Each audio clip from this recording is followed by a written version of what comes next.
Today, let's break down what really changed in the Season 6 update.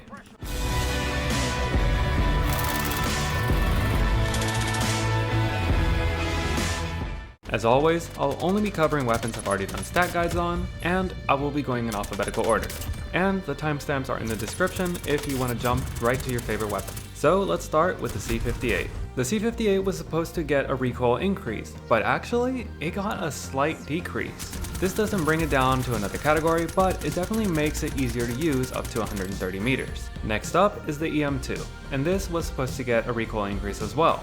But its pattern also seemed to have changed. Before, it tried to do a more diagonal line from left to right, but now it's a bit more vertical and it's a bit more messy too. However, if you weren't using the EM2 past 100 meters, it's more than likely that you won't notice this change really. But if you were like me and you were really trying to push this thing, then it might be time to switch to the agency suppressor. You will be losing that great ADS time advantage, but at least you'll be able to push it to extreme distances, like even before the last update. Next up is the MG82. This was supposed to get a visual recoil increase, a recoil increase, reload interrupt time increase, and raise interrupt time increase as well. In terms of visual recoil, I don't really see much of a difference, but there is a slight difference in actual recoil.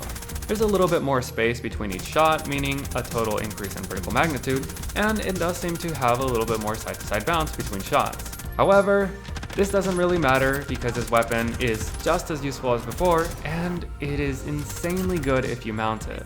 You can just double your distance if you decide to mount, so always mount if you can. As for the other two stats, I don't have data for it before, and I don't think I'll have data for it in the future unless it becomes a more important stat, since I prefer to test standard times.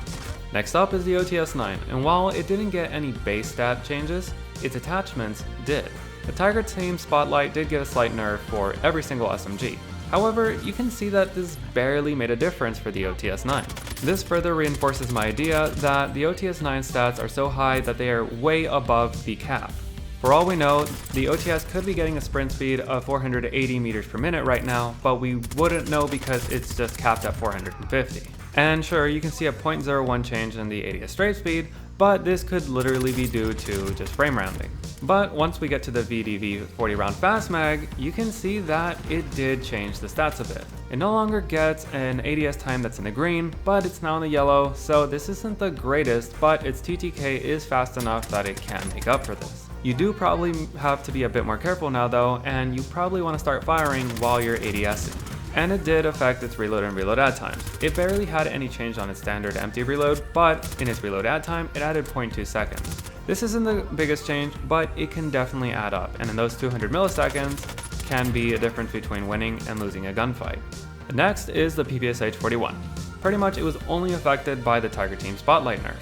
And you can see that it was barely affected in the movement department, but in the sprint speed, it did go down by 1 meter per second. The sniper support build though does not have as high of a movement multiplier, so both its movement and sprint speeds did go down by 1 meter per second. Strangely enough though, both of their strafe speeds did go up to 3 meters per second. So I'm not really sure how the nerf applied to the PPSh. Or maybe it's just having a really weird time with the PPSh's multipliers. But lastly, the Stoner 63. It was supposed to get a visual recoil increase and a recoil increase. And yeah, it definitely got an increase. This has probably been the biggest change of the new season, and I honestly expect them to change this very soon. It has changed the Stoner 63 from being the best long-range LMG to being just a worse MG82. Because everything that you can do with the new Stoner, you can definitely do with the MG82. Even if you're able to control its vertical recoil, it has so much visual recoil now that it's very hard to track your target.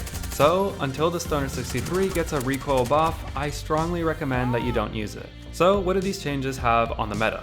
Pretty much, the EM2 is still going to be a great weapon, but if you want to use it for long range, you will have to start using the agency suppressor.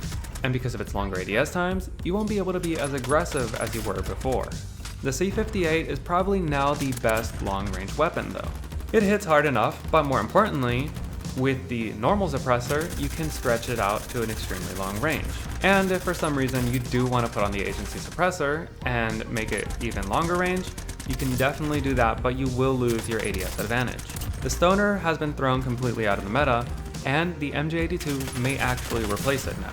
It's not as long range as the Stoner was before, but because its TTKs are there, it may be picked up.